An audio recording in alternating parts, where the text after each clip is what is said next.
What's up, YouTube? Wife and I just come back from going to cruise night at the local Sonic up here. We took her El Camino up, went and had a bite to eat, or what we call date night. Don't have the grandkid. Get out and get it a little time to ourselves. I did get a few things done. I bought 2 of these Kirky seats with these covers. Actually, the wife found them on Marketplace. This seat here is obviously dusty, dirty. The other one looks like brand new. I give $50 for both these seats with the covers. They're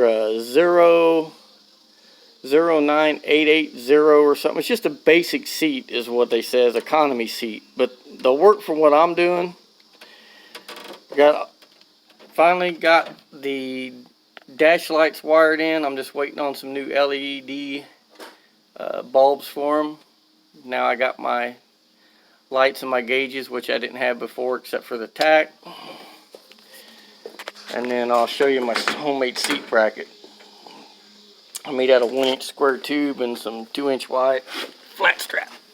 Oh, let me get down here. But, yep. Just bolts back here. Oop, turn the light the right way. Just bolts back here. It's still got shavings where we drilled the hole through.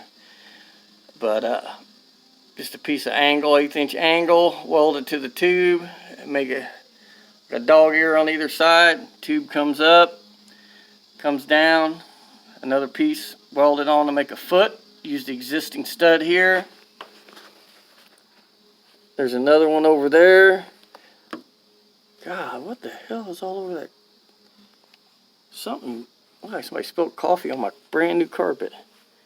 And if you can see up underneath there, there's just 2 pieces of 3/16 by 2-inch flat strap that's welded across. And then I've got all grade 8 bolts holding it on. It works for what it is. And then there's a bracket back here that's bolted through the seat. I used carriage bolts, but they're grade 8, and then it's welded to the seat belt bar. And I didn't have no wire for my little 180 Lincoln, so I had to stick weld all that together. And then I made another one that I've got for that side. I just duplicated it for that side. We already fit it. I'm going to plumb line off the steering column to get this seat, the center line for where I needed it for the seat, so it's in the center. I used my little laser thing that you stick on the wall and it shoots a laser line all the way around a room. I kind of rigged it off of the steering column to paint me a line. And then I measured in to where the line was at to set that seat on that side in the same distance from the door and everything to get it in the same place. So I got that seat to put in yet, but I'm not fighting. I ain't got a lot of room on that side, and I don't really need it right now anyway.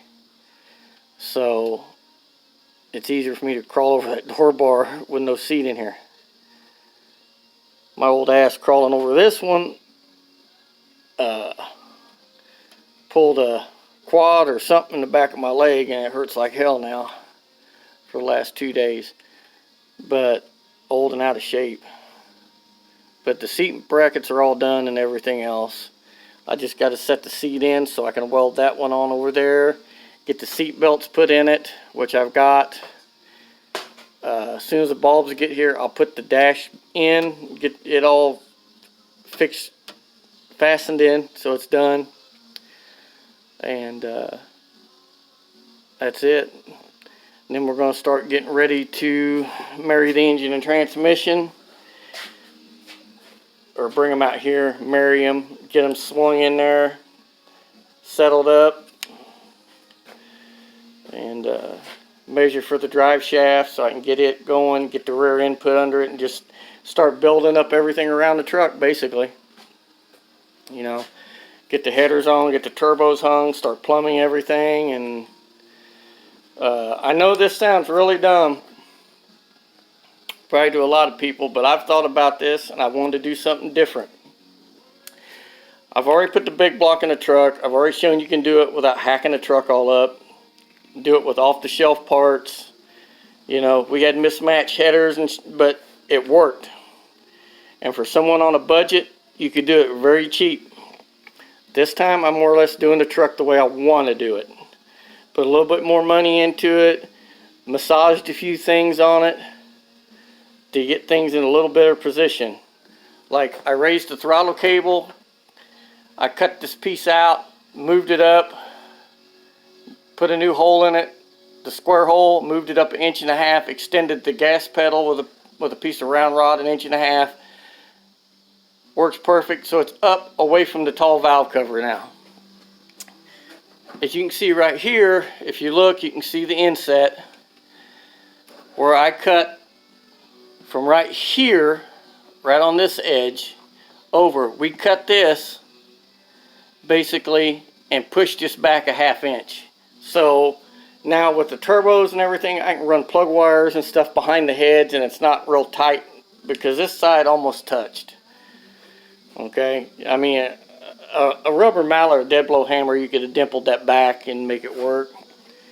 I believe in the video I said I was going to get rid of this, but I ended up just putting it on it, back on it, seam sealed it.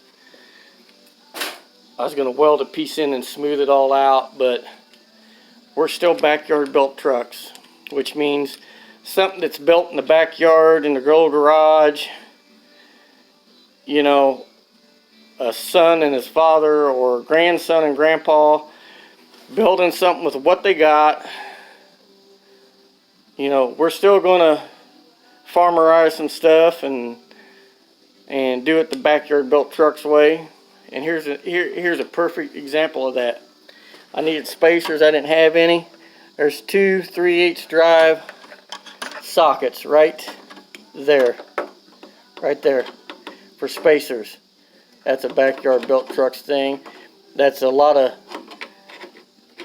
you know, my dad used to tell me poor people got poor ways. Well, I spent a lot of money on motor and stuff this time, but this still is the stuff I used to do growing up doing, and you do with what you got and you make it work.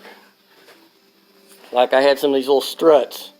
I put this one, these are actually pretty much for anything you want to use them for, but ideally I got them to use on, I was going to put a wing on the back of it for downforce, but I made this little heat shield out of a piece of diamond plate, wrapped it with this foil crap they say sheds heat, reflects heat. I used one right here to hold the end of it so it ain't flopping around like a pecker in the wind. All the wiring's done. There really wasn't nothing that's getting changed other than a little bit for the ignition system. But here's the stupid thing. I was looking at those Holley Sniper intakes, the sheet metal ones, but I've heard there's nothing but a bunch of issues with fitment on them being warped, not sealing up right. And then I thought, boost. How much boost would sheet metal take for it? Splits a weld or something. So now that idea went out the door. Then I thought I wanted to do something different. Well, way back, ProCharger had a Nova that they had twin carburetors on it. A single ProCharger, but twin carburetors. And I got to thinking, I want to do something different. And another guy that's got another channel, he's kind of going along the same lines I was thinking on his Nova. And you guys go over to Skull Garage and check out the Nova. I hope he sticks with the twin carb tunnel ram setup with the twin turbos, because that's exactly what I'm thinking about doing. I've been thinking about it since I started on this second time around with this truck. Is put a tunnel ram on it with the twin Phytech blow-through setup, power adder setup, and have one turbo feed each throttle body. Now, before anybody says, well, what if one has a little more boost than the other? It's all going to come out in the end. Just like when you eat food, it all comes together and goes down in your stomach. Same thing when all that goes in the intake. Once it goes through the throttle, it ain't going to matter. I don't think it's really going to matter. It's all going to go in the intake. And the name of the game is more air, more fuel in the motor, more power, right? So if you got 2 throttle bodies you're feeding air through, that's more than 1. Plus, it's just cool. I'm old school. There is nothing cooler than a big old roots blower or a tunnel ram with twin carbs and velocity stacks sticking out of the hood of a car. The sound of a blower whine, the whine of a gear drive, the look of a tunnel ram. Once you're like badass. As soon as you see a tunnel ram and 2 4s, you're like badass. You know, that's nostalgic. It's not only old school, it's classy. Okay, your car's got some couth. But I just want to do something different. I ain't trying to set the world on fire. I'm not trying to have the fastest S10 in the country or the fastest S10 in the state or the city, whatever. I'm doing what I want to do the way I want to do it. If you like it, fine. If you don't like it, don't look at it. You know? Attitude. And the truck has a name. We call it the Underdog, because it's just been an underdog from day one. I used to call it my basket case, but lately the kids and everybody call it the Underdog. So, and I even got a little Underdog sticker on the tailgate. So, but we're going to do this the way I want to do it, and that's just the way it is. Okay. So we're going to do the tunnel ram with the twin Phytech, and if it don't work, oh well. It's just money. I'm sure I can find somebody that can use it. You know what I'm saying? But I hear the wife's El Camino rumbling back up the driveway. So I'm going to go up front, spend the rest of the evening with her, and I'll talk to y'all later.